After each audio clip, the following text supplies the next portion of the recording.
If your card is being declined, there are several possible reasons for this issue.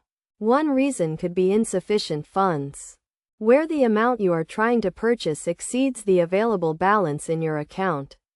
In such cases, you can consider splitting the bill and using an alternative payment method to cover the remaining balance. Another reason for a declined card is reaching the maximum daily limit, which restricts the amount you can spend or withdraw within a 24-hour period, for example, a daily limit of $5,000.